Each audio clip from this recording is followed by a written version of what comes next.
안녕하십니까.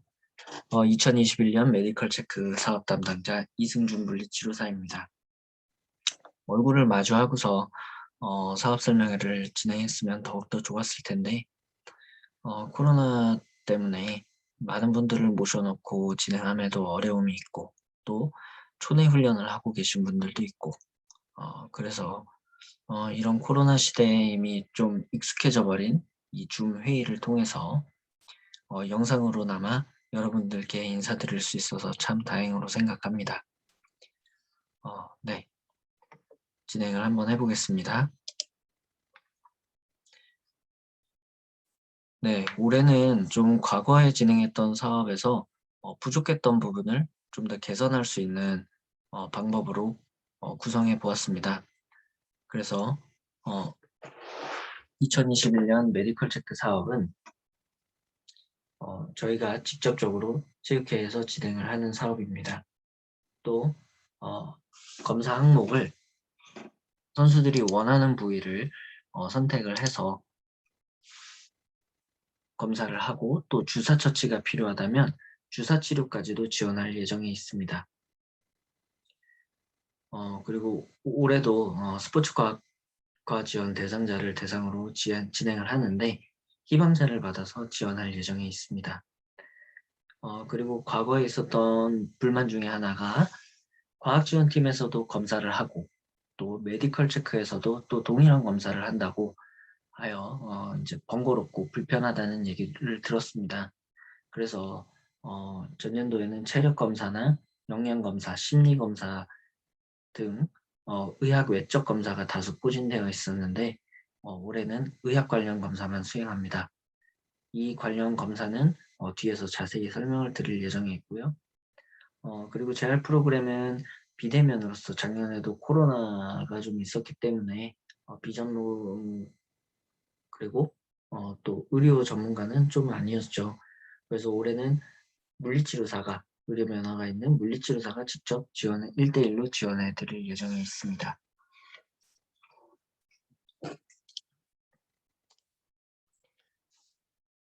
네, 사업의 개요인데요. 네, 메디컬 체크 지원은 스포츠 과학과 지원 대상자를 대상으로 진행할 예정에 있고, 프로그램은 크게 세 파트로 나뉘는데, 병원 검진, 기능 검사, 그리고 재활 프로그램으로 구성되어 있습니다. 그리고 이 사업의 목적은 국가대표 선수의 건강과 안전을 보장하고, 또 안전하고 건강한 신체를 바탕으로 2020년 도쿄 패럴림픽 경기력을 향상시키는 데 그 목적이 있습니다. 혹시 우리 기사에서 메디컬 체크에 탈락해서 구단 입단에 실패했다, 이런 얘기를 좀 듣는 경우가 있어요. 그래서 간혹 몇몇 선수분들이 아, 나 이거 메디컬 체크해서 만약에 몸에 문제가 있으면 국가대표를 못하게 되는 거 아니냐, 이런 불안감을 갖고 계신 경우들이 있는데, 저희는 체육계에서 여러분들을 돕고자 함이지 절대로 뭐 탈락시킨다, 뭐 그런 걱정은 전혀 하지 않으셔도 좋을 것 같습니다.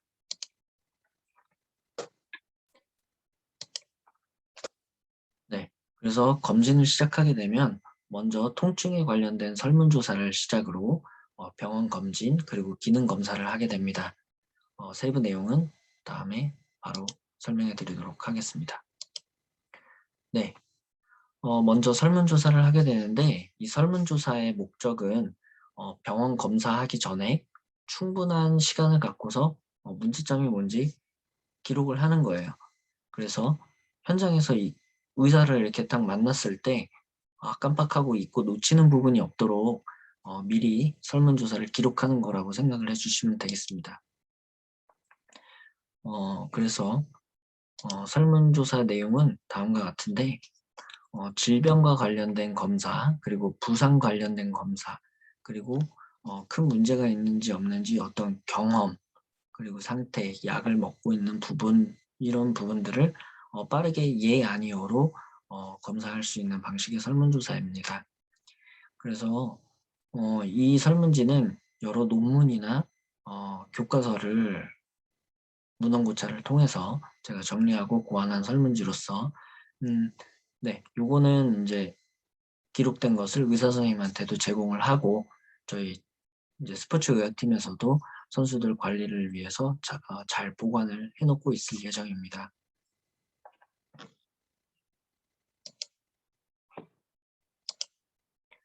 다음은 병원 검진입니다.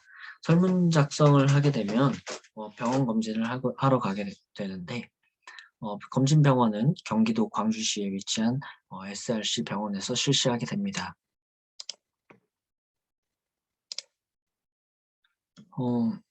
병원 검진의 주 목적은 내가 심각한 의학적 문제가 있는지 확인해서 선수의 안전을 보장하고 또 현재 있는 문제점을 찾고 개선하기 위한 것입니다.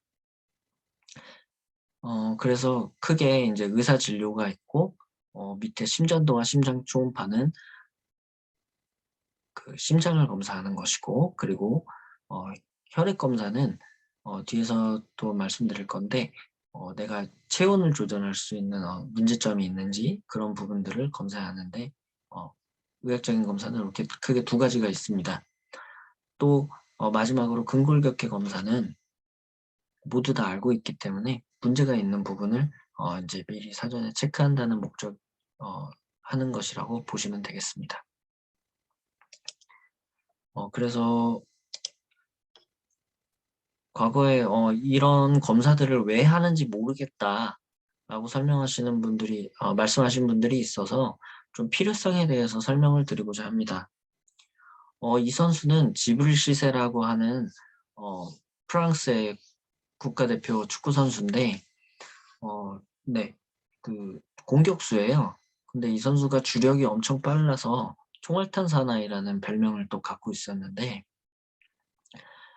이 선수를 수비를 하려다 보니까 많은 수비수들이 뒤에서 이렇게 공격하게 되는 일들이 많이 벌어졌어요. 그래서 백태클을 당하다 보니까 2004년도에는 왼쪽 다리를, 2006년도에는 오른쪽 다리가 골절되는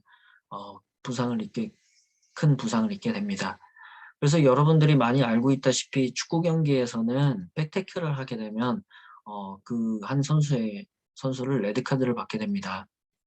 그래서 어떤 경기 룰로서, 규칙으로서 선수를 보호하고자 함이 있지요. 그리고 이 선수는 우리나라와 동양 챔피언을 했던 김득구 선수입니다. 이 선수가 사망하기 전만 해도 15회 경기를, 복싱은 15회 경기였는데 이 선수가 많이 맞고 사망하게 된 계기로 인해서 이때 이후로 12라운드로 줄이게 되는 이 역시 룰로서 선수를 보호하고자 함이 있었던 것입니다. 그런데 이 두 선수의 경우에는 다릅니다. 어떤 경우였냐면 SK 농구단 전재훈 선수나 LA 엔젤스의 스케치 선수는 비교적 젊은 나이에 심장마비로 사망을 합니다. 심장마비는 어떤 규칙으로서도 선수를 보호해 줄 수 있는 부분은 아니죠. 그래서 의학적으로 여러분들을 보호해 드리고자 합니다. 그래서 미국 웨스턴 유니버시티의 로버트 맥켈비 교수는 고압, 고혈압, 천식, 약, 마약 사용 같은 것들이 갑작스러운 심장마비를 일으킬 수가 있고, 또 35세 이상의 운동선수는 격렬한 운동을 하기 전에 심전도 및 심장 초음파를 실시하는 것이 좋겠다라고 얘기를 하고 있습니다. 그리고 데이비드 테넌 교수는, UCLA의 데이비드 테넌 교수는 열사병이 운동선수들에게 급사를 일으키는 위험한 요인 중에 하나인데 발열을 유발하는 감염, 그리고 척수 선수들은 질환 자체만으로서도 장애 자체만으로서도 체온 조절이 좀 이제 어려움이 있죠. 그리고 전해질 불균형, 여기서 전해질이라고 하면 나트륨이나 뭐 칼륨, 칼슘 뭐 이런 여러 가지 전해질들이 있는데 이것이 불균형해지면 열사병을 일으킬 확률이 높아지는 거죠. 그래서 체온을 높이면 열사병이 일어날 확률이 높아지는 건데, 또 거기다가 올해 패럴림픽이 개최되는 도쿄는 여러분들도 알다시피 많이 더울 것으로 예상이 됩니다. 그래서 이런 부분들을 예방을 할 수 있도록 2가지 항목들을 구성했습니다. 그리고 이 근골격계 부분은 여러분들이 너무 익히 잘 알고 계시기 때문에 따로 설명은 드리지 않겠지만, 혹시 아픈 데가 있으면 뭐 어깨, 허리 원하시는 부위를 검사를 할 수 있도록 지원해 드리려고 합니다.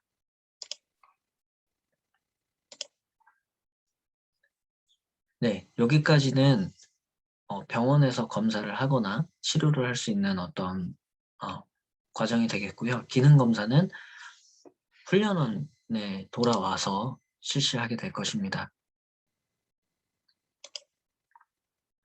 이 검사의 목적은 인체의 움직임이 임상 운동학적이나 기능해부학적으로 얼마나 정상적으로 움직이는지 확인하는 데 그 목적이 있어요.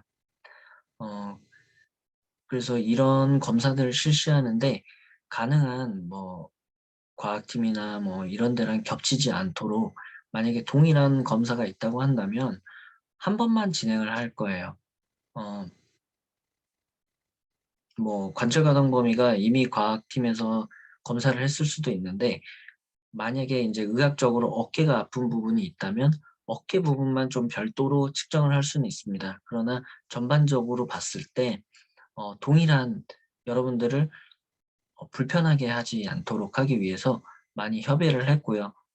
가능한 막 겹치지 않도록 검사를 진행할 예정에 있습니다. 네, 그래서 또 역시 이 검사들이 왜 필요한지에 대한 이론적인 설명을 좀 간단히 드리려고 해요. 우리 운동선수들이 가장 흔하게 손상을 입는 부분은 삐는 거죠. 인대 손상입니다.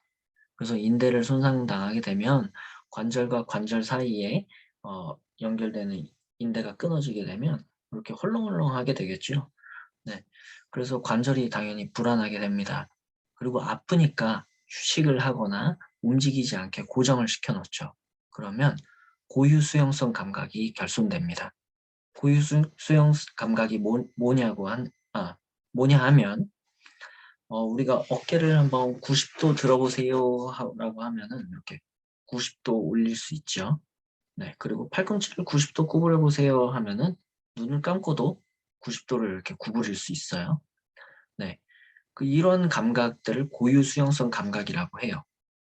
만약에 고유 수용성 감각이 결손되는 게 우리 운동 경기에 어떤 영향을 미치냐면, 라켓 선수들은 배드민턴이나 탁구, 테니스를 칠 때 정확한 라켓의 어떤 한 가운데를 맞출 수 있는 정타를 맞출 수 있는 그런 기술들을 다 가지고 계실 텐데, 이게 손상을 입은 다음에는 90도가 아니라 약간 나는 이게 90도인 것 같아 라고 변동이 되는 거죠. 그러다 보면 정타를 맞출 수도 없고, 또 양궁도 나는 이만큼 들었으면 가운데를 맞출 수 있을 거라고 생각했는데 몸이 변화된 거죠.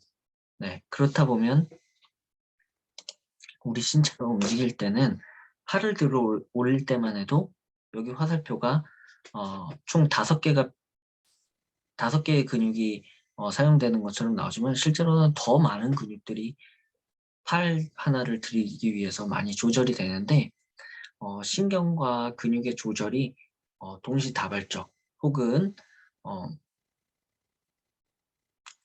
순차적으로 잘 이루어져야 하는데, 그게 원활하게 움직이지 못하는 경우들이 발생을 해요. 그렇게 되면 신경근 조절 능력이 감소하면 협응 능력이 감소되고요. 그리고 관절이 불안정하게 되면 무릎이나 팔꿈치 같은 관절은 인대가 끊어지면 헐렁헐렁해질 수가 있는데, 어깨 같은 관절은 오히려 통증이 발생하고 그러기 때문에 근육들이 꽉 긴장을 하게 되고, 그래서 관절의 가동성이 오히려 감소하기도 해요. 네, 그래서 이런 여러 가지 원인들로 인해서 신체의 기능적 불안정을 일으키게 되고, 그러면 근육의 비정상적인 수축을 일으키게 됩니다. 그런 상태에서 계속 훈련을 하다 보면 반복적인 손상이 나타나게 되고, 그러면 이 악순환이 계속 이루어지는 거예요. 그래서 재활 프로그램을 통해서 이런 부분을 적어도 이 주황색 밑에 부분, 보라색까지 가지 않도록 사전에 막고자 하는 것이 기능 검사와 재활 프로그램을 하는데 목적이 있다고 알고 계시면 되겠습니다. 그래서 관절 가동 범위를 검사를 해요. 그래서 어깨가 만약에 아프신 분들을 관절이 120도까지밖에 안 올라갔다. 그러면은 이 안 올라가는 원인이 뭔지를 또 검사를 해야 되는데 이게 이렇게 견갑골에 문제가 있는지, 또 아니면 팔뼈 자체에 관절에 문제가 있는지를 판단을 해서 치료를 진행을 하게 되는데, 그 두 가지의 경우에 따라서 치료 방법이 완전히 다르게 돼요. 네. 그래서 검사를 하는 것이고요.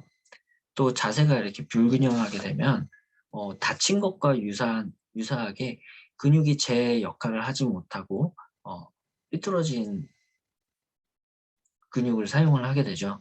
그래서 이런 자세도 균형을 좀 바로 잡도록 해야 되겠고요. 그리고 기능적 움직임 검사인데, 여기 사진에서 보이는 것처럼 여러 가지 동작들을 한번 하시는 동안에 물리치료사가 어떤 문제가 있구나라는 것들을 파악을 해서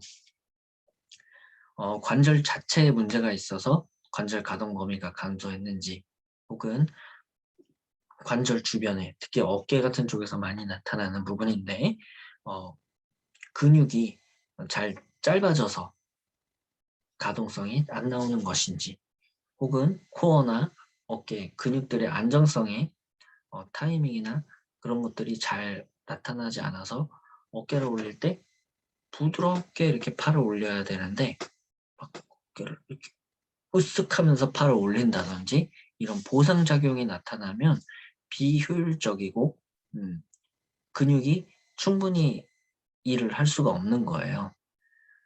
제가 이제 선수들을 이렇게 우리 휠체어 선수들을 보면 많이 앉아 계시기 때문에 거북목을 갖고 있어요. 그래서 거북목을 한번 예를 들어보려고 합니다.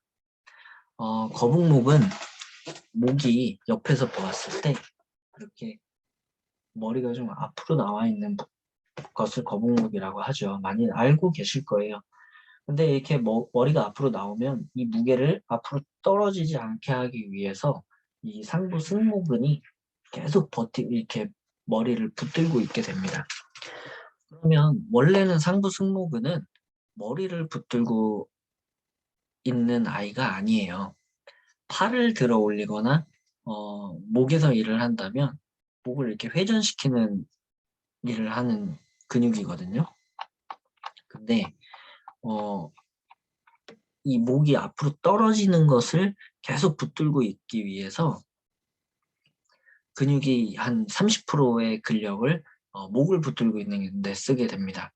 근데 그럼 나머지 70%를 갖고 팔을 움직이는 데 쓰는 거예요. 근데 이걸 개선을 해서 상부 승모근이 목을 받치는 거를 한 5%만 쓰게 하고 나머지 95%를 팔을 쓰는 데 쓰게 만든다면 근육을 이제 뭐 헬스 트레이닝을 해서 웨이트 트레이닝을 해서 만들어진 방법보다 훨씬 더 수월한 방법으로 근력을 더 향상시킬 수 있는 그런 효과와 유사한 결과를 나타낼 수 있게 됩니다.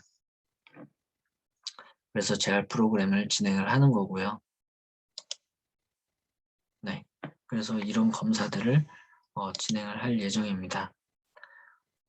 이 기능 검사는 재활 프로그램을 시행하기 전과 후에 검사를 해서 어떤 변화가 있는지 한번 체크를 할 거고요. 그리고 재활 프로그램은 앞서 했던 병원 검사와 의학적 기능 검사를 통해서 어떤 문제점이 있는지 파악을 하고 이것들을 전문가들이 모여서 분석을 할 것입니다. 그래서 재활 프로그램을 운영하는 치료사는 훈련원의 물리치료사 및 파견 물리치료사가 SRC에서 파견이 나올 거예요. 네, 그 파견 나온 물리치료사가 서비스를 제공할 예정에 있습니다. 그리고 재활 프로그램의 운영 시간은 주 1회, 여기선 주당 1, 2회라고 되어 있는데 아마 한 주 1회 정도 실시를 하게 될 것 같아요. 그리고 한번 실시를 하면 1시간 정도 시행할 예정에 있고요. 그리고 지도자분들께 이제 협조를 요청한 부분은 전체적인 훈련을 방해하지 않는 시간 내에 대상 선수를 좀 시간을 1시간 정도 할애해 주셨으면 하는 부분이 있는 것이고요. 그리고 저희가 일주일에 한 번씩 이렇게 프로그램을 진행한 다음에 이렇게 설명이 있는 운동 소체자를 제공할 예정이 있어요. 그래서 그 사이사이에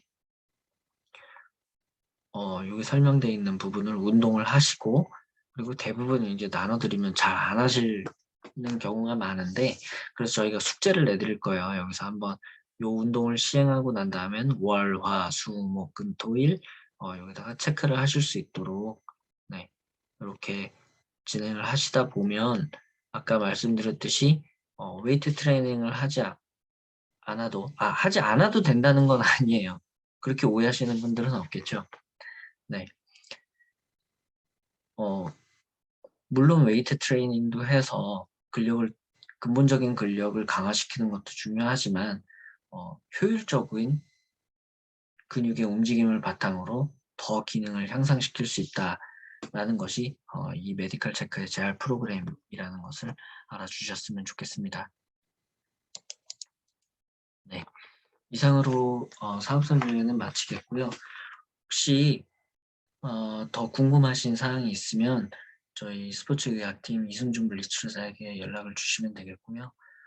그리고 또 지도자분들께 많은 설명을 해드렸으니까 앞서서 이제 많이 설명을 했어요. 그래서 본인이 참석을 희망하시는 분들은 많이 참석을 해주시고, 네, 더 선수들에게 도움이 되는 메디컬 체크 사업이 되도록 하겠습니다. 네, 감사합니다.